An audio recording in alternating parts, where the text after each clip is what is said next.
Here's Mark.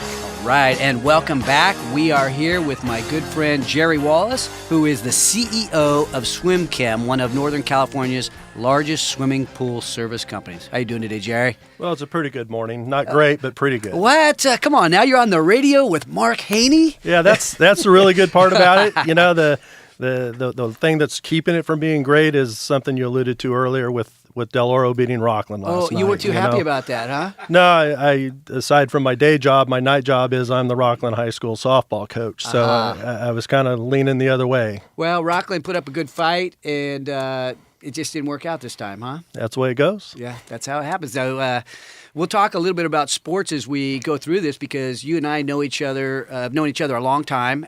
You've done a tremendous amount of coaching, and you have played a lot of sports. So we'll talk a little bit about the parallels that sports and business have together. But before that, tell us about SwimChem. Give us an overview of SwimChem and what your business looks like. Well, it's a large service company, which there aren't a lot of, taking care of residential swimming pools. Have an office here in Sacramento. We have about 2,500 swimming pools that we take care of on a regular basis. And we cover all the way from Highway 680 in Fairfield all the way up to Placer County and down to Stockton. I have an office in Tracy that services the East Bay Corridor and the Central Valley Corridor. Now, when we promoted the show, we talked about your business being an empire, and you have 35 trucks? About 35 service trucks on the road every day, yes. Okay, so, I mean, that does sound like a swimming pool service empire to me, even though you kind of downplayed that a little bit. You're humble in that way, but, I mean, you have a significant-sized company, and you service a lot of pools. And so, as a swimming pool service company, what does winning look like in your life? Well, winning is, like you said, it depends on, it's a really personal situation, actually. And for me, winning is obviously being able to provide the lifestyle that I desire for my family. Not just me, my son works in the business too, so being able to, make sure that he has a future. So that's winning. But possibly the road to get to that point is making sure that my employees are winning. Okay. And that means that the customers are winning. If they're taking care of my customers and the customers are winning, my employees are going to win. Okay. And in return, that's how it gets to me winning, So what is a customer? So what's a customer winning look like? Is pools spotless, or how can you tell if you're winning at the customer level?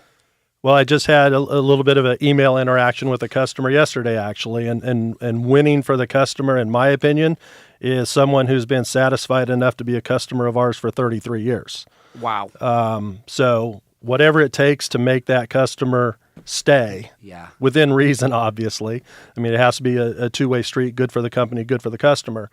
But we have a lot of customers that are in that boat. They've been with us since the 70s, and they're still on service, and service has evolved as they have grown and aged from maybe they had the minimal service when they were younger and spry, and now they're a little more aged, and they don't have the time or the desire or the ability to go out there and do certain things. So we provide that opportunity for them to step up what they're getting from us. What's winning look like to your team?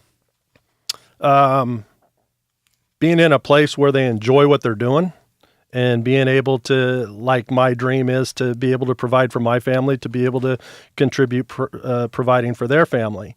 And I think we're successful in that vein because swimming pool service company is not some place that you would expect to have long-term employees. It would be kind of a transitional job for a lot of people. But probably over half of my staff has been with me for 10 to 12 years or more, and I've got 5 or 6 that are in the 20 to 30 year range. Wow. Now that's got to be very unique in an industry, in a service industry like that, to have that kind of longevity? Absolutely. It's definitely more of a thing that you would perceive as transient, but that tells me that's winning. It's not a stepping stone job. People are making this a life for themselves. Yeah, and they're able to do it because of their personal situations. I'm not going to say that if they didn't have a partner that they could have a successful, happy life. But who does that in today's world anyway? It's usually a two-income earner situation, and they enjoy what they're doing. They enjoy working outside. They enjoy the autonomy, and we pay them well, and the benefits are pretty good. And combine that with their partner, they're able to own houses and have kids. You mentioned that your son, John, is in the business. Tell us about your right-hand man. He makes a lot of stuff possible. He makes my life easier and harder. Harder? You work with your son. I'm sure there's a little bit of easiness, and sometimes it's a complication. But he's wonderful. I mean, he runs our repair division. He's high-spirited. Yeah, Like he's got a lot of energy. He's very opinionated, strong-willed, and where he learned a lot of the stuff that he learned is beyond me, because he's just high school educated, but he has all of these physical skills, tools, mechanics, electronics. The kid was building computers at home from going to Fry's and buying stuff when he was 12 years old, and all kinds of stuff, working on cars and stuff that I can't do. And it strikes me as a softball coach, and you've coached a lot of sports. How does hitting a softball, the routines involved with hitting a softball, compare to the routines that need to be put into place to have a successful business? I think it all correlates, and we've had discussions along the lines of how sports play into business. Okay, hitting a softball, baseball, golf ball, whatever. Not the easiest thing in the world to do. No, they're not easy tasks. So, discipline, commitment, okay, and routine. Okay. You need to put the time in to get a consistent swing to hit good, okay, and you have to do the same thing the same way every time. You watch the Major League Baseball players, they have a routine. They step into the batter's box, or before they step into the batter's box, they'll tighten their batting gloves. They'll do this. They'll adjust their helmet. Then they step into the batter's box. They see one pitch. They step out, and they repeat exactly the same process every time. Okay, for me, business is the same way. If we can get people understanding that you have a process, when you go into the backyard to service a pool, there's a routine process that you should follow. And if you stick to that process, okay, it's going to increase your efficiency. The more efficient you are in the backyard, the more productive you're going to be. The more productive you're going to be, the more money I can pay you. Yeah, absolutely. Now, what's as a CEO and the owner of the company, what's a routine or a winning process look like for you, Jerry? Let's hold you accountable. Long days, Yeah. generally. I mean, I get to the office about 5 o'clock. 5 in the morning? 5 in the morning. That's usually the time when I can be the most productive. I have a guy that opens up and handles things in the Sacramento office, but I'm there as a backup for that. But it allows me time in the office when the phones aren't ringing and stuff like that, where I can really focus on getting a few things done between 5 and 7 when the rest of the office staff gets there. And then they start having demands on my time. And then after that, it's pretty much making sure that everybody else is doing what they're supposed to be doing. I try not to get down into the weeds too much and let people do what they're supposed to be doing, and let the managers manage the people they're supposed to be managing. I just have to make sure that they're staying the course and going the right direction. So it sounds like getting off on the right foot, winning the morning, is part of winning the day. Oh, absolutely. Absolutely. And once I get that going in the right direction, then I can start looking at, doing the accounting stuff, looking at the financials and whatnot, and working on planning for the future. Or also, I'm involved in, one of the big California Trade Association, California Pool and Spa Association. I'm on the board there, so I have responsibilities to that. So I'm replying to emails and, going through all that stuff too. And the other night, we were at our office working on the Allegiant Giving Project, and you were burning the candle at, 8 or 9 o'clock? I don't know what time it was. It was past my bedtime, and we were still there working on stuff. So you show up at work at 5, and you're working till the quitting time, which is usually pretty late in the day. Got to respect that, Jerry. Would you say that now in sports, your players at Rockland High School, how do you help them with that ethic and that? Because isn't today's youth tougher to get your arms around? Absolutely, absolutely. It's a different world than when you and I were playing. getting in their heads, making them understand that there aren't free rides. You have to earn your way. Many of these kids have aspirations of playing in college. My job is to help get them ready to be able to meet that dream. Most of their recruitment stuff in softball happens through their travel ball teams and whatnot, but the work ethic that's required, and I've been on the travel ball side, so I know what the coaches are looking for. I've talked with college recruiters. I've done all that. I've helped kids get into that situation, so I know what the expectation is. And no matter how hard I can make my stuff in high school, the next level is the next level in all aspects, and that's what I try to get them to understand. And once they've committed to their college, it's making them understand that now you thought the work was over because you got your college deal. Now the work really begins, because now the expectation is even greater on you, because I can't have you go off to college and not be prepared and fail there. Yeah. And all of that's relative to the same thing, because if I get those juniors and seniors that have their college commitments understanding and going in the right direction, it's easy to get the younger kids to follow. Wow. And I'm assuming that the challenges that you see with personalities and leadership, leading your team on the softball field, some of the same challenges occur in your business as well. Well, absolutely. That's, I had talked before about the guys that have been there for 20 or 30 years. It's like the other guys come in and they're not understanding. So it's like, talk to these guys, How are they doing this 20, 30 years later? How are they able to work here, enjoy their work, and provide for their families? Okay, so this is someplace you can stay if you buy in, if you believe, and if you jump into the program. Win the morning, jump in, buy into the program. You're listening to Jerry Wallace, the owner of SwimChem. I'm Mark Haney. You're listening to Entrepreneurs Unlimited on KHTK Sports 1140, streaming live, podcast, and YouTube at haneybiz.com. Once again, here's Mark Haney. Welcome back, and we are here with somebody I respect in business and in life, Mr. Jerry Wallace, the owner of SwimChem, I believe you're Northern California's largest swimming pool service company. Pretty One much, of them? yeah. You're pretty much, yeah. A lot of trucks, a lot of business, a lot of operational experience. I want to share with our audience a little bit of a story that ties back to the show a little bit.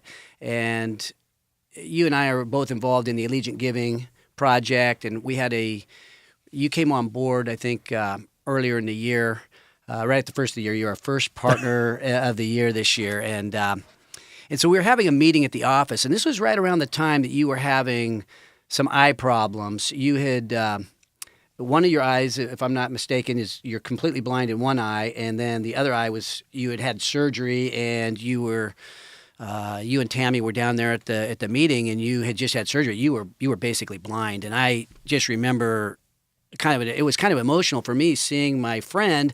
And even though you and I didn't run around together in high school and all that kind of stuff, but we've kind of been reunited, I guess, to a certain extent on this Allegiant Giving project. And I'll talk about your generosity in a moment, but we sat there, and I remember talking to you and Tammy, and it was kind of an emotional moment. And you asked me a question that shocked the heck out of me. You said, "Do you remember what you got me for my birthday at my house?" And at this time, I think you were in about 6th grade, and I was 4th grade, and I got invited over to your house for your birthday party. And you and I had never talked about this before. And I said, "Yeah, I do remember what I got you." And we both kind of said at the same time. And you were blind at the time, and it was already a little bit of emotion because I was feeling, man, my buddy's got the potential of being blind here.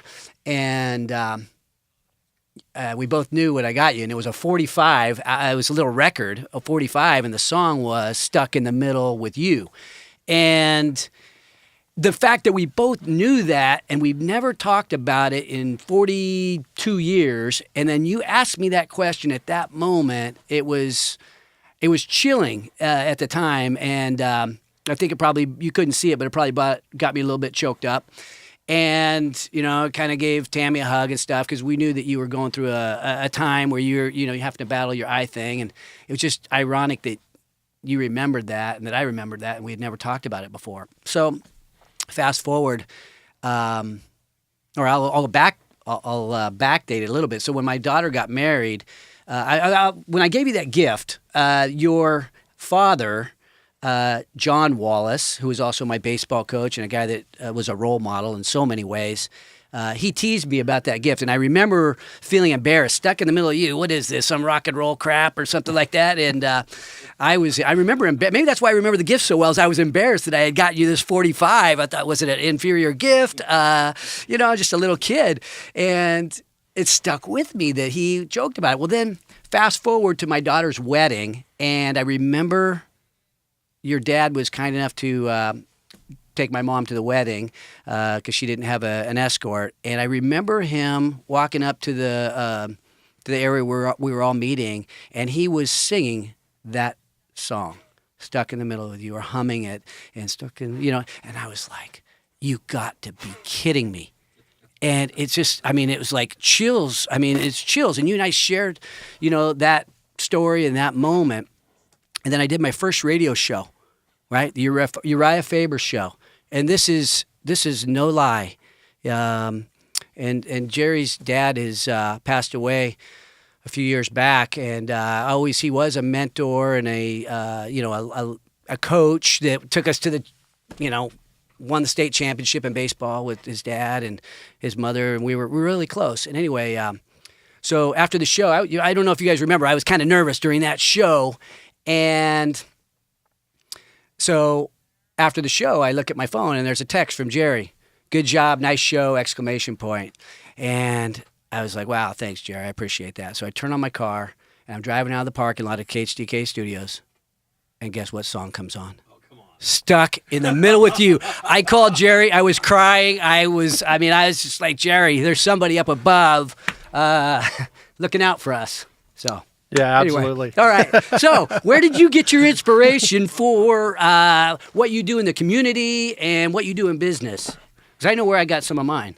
Well, I think probably the same place. My dad coached Little League. He coached soccer from, the time I was probably 10, 11 years old.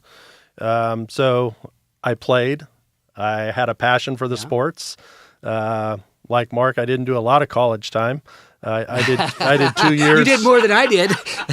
I did 2 years at junior college so I could play college sports. You were a very good baseball player, Jerry. Thank you. And soccer. And the silly thing is, we were talking earlier with some of the other guys around here that I'm about 2 or 3 classes short probably of my business degree there. But, I think you've got your degree, Jerry. Yeah, I think you've proven that. The same degree you got, the School of Hard Knocks, and learning trial and error and whatnot. And it's a lot of fun. But, he taught me about giving back through coaching. And that was one thing. And he was very charitable in his own way, giving to things. The thing I'm embarrassed about is that it took me a couple of years to get on board with the Allegiant Giving, partnership deal.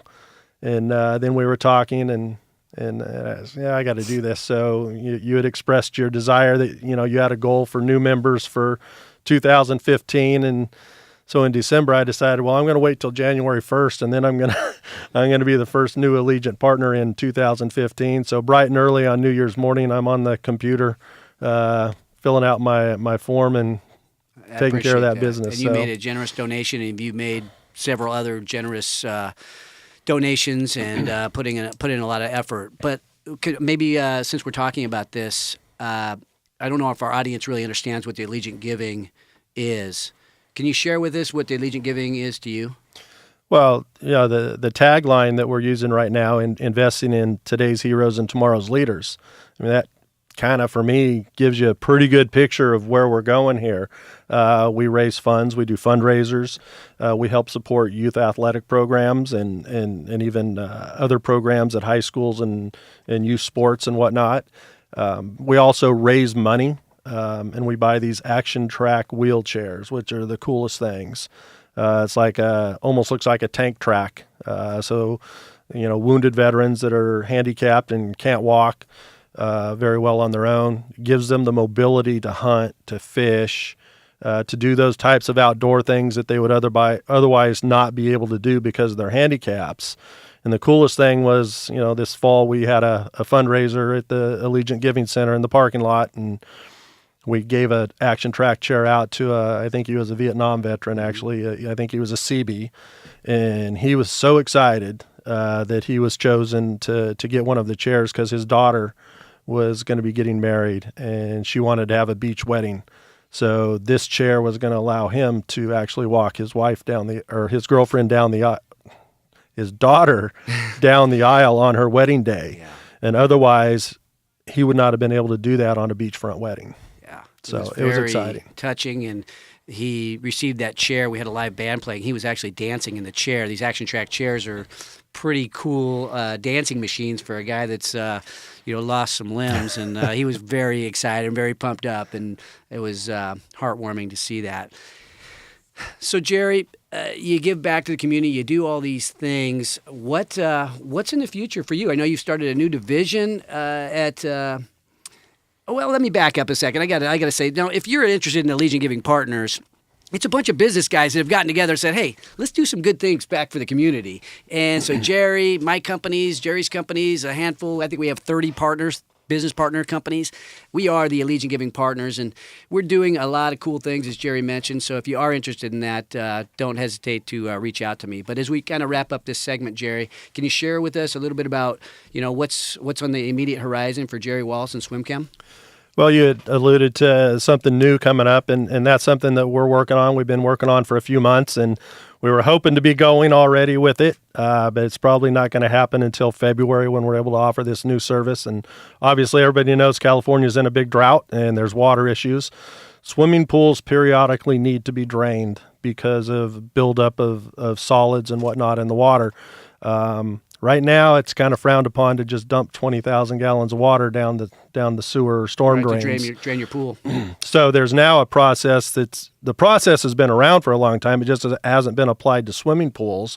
But now there's that technology's been brought to the swimming pool industry where we can actually recycle the swimming pool water through some very intricate and sensitive filtration mechanisms, take the water out of the pool through our trailer that we're going to get, and put it back into the swimming pool and actually recycle 85% of the water instead of having to dump it down the storm drains.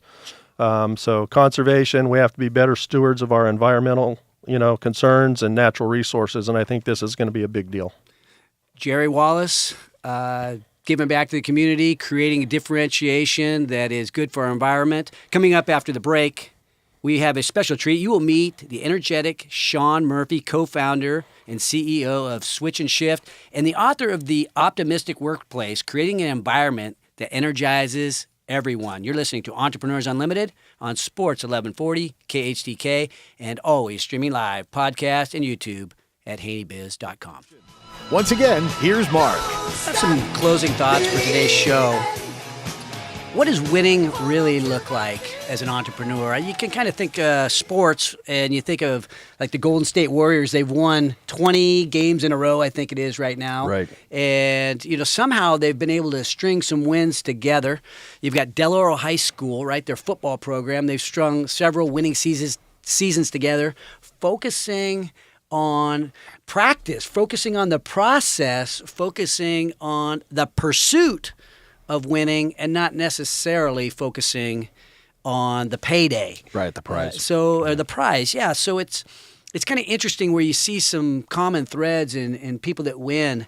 And I think some of the theories were reinforced on today's show. I mean, we talked about stringing some wins together. Jerry Wallace talking about showing up at work at 5 o'clock in the morning, and we know that he's working till late hours at night on how he gives back to the community and helping the Rockland softball team. He's the head coach of the Rockland softball. So he's finding a way to give back, and he's finding a way to really commit. Now, so really winning the morning sounds like a great strategy. Right. Win the morning. If you get up and you have productive time in the morning, it really sets the tone for the rest of the day. And as you think about winning the morning, well, what about winning the afternoon? Yeah, absolutely. And winning the evening. And, I have a picture in my office of Ronald Reagan, and underneath it has something about winning supper time. So as families, as we think about America's youth, as we think about how this nation is evolving, and we're evolving in ways that we probably need to reverse direction. In some ways, I think a little bit of the welfare mentality is sort of becoming more of a populist mentality. It's more rampant out there, and I think some of those values that you get about giving back to the community and giving back work ethic and working hard, and some of those just good values that you learn in sports, that you learn as a business owner, that you learn through the school of hard knocks, they happen at the dinner table, right? And so the picture in my office is of Ronald Reagan, and it's a quote that says, "All great change in America begins at the dinner table." And I just think that focus on family and focus on the values and the philosophies that enable all of us to chase our dream, that's what it's all about. That's how we string our wins together. That's how we have year over year. That's how the prize will somehow get to us, I think, if we focus on the basics. So we got to win today. We got to win December. If we're going to win January, we got to win December. So let's have a great December. Let's set you can't say, hey, let's put it off till the first of the year. We got to win December. Win this morning. Win December, and we win January, and let's string some wins together for the rest of 2016 and beyond. Now, with a heavy heart, I've got to mention the recent terrorist attack in San Bernardino, and I've got to salute the heroes that responded, that tracked down and eliminated that threat. It's difficult to call this situation a win because there's so many people that have been negatively affected by this. But that San Bernardino law enforcement team came through, and I know it came through exhaustive training, teamwork, and believing in the process. So God bless all the law enforcement people out there for the hard work and the courage that you show, the selflessness. One of the most underpaid professions in this country. Really appreciate what you guys did. And just want to say, never above you, never below you. Always by your side. Absolutely. That's our theme. Appreciate our guests today. Appreciate everything that my team has done to help put this together. And Jerry Wallace, thank you for being my good friend and sharing the last 40-something years with me. He's an extraordinary guy. He is.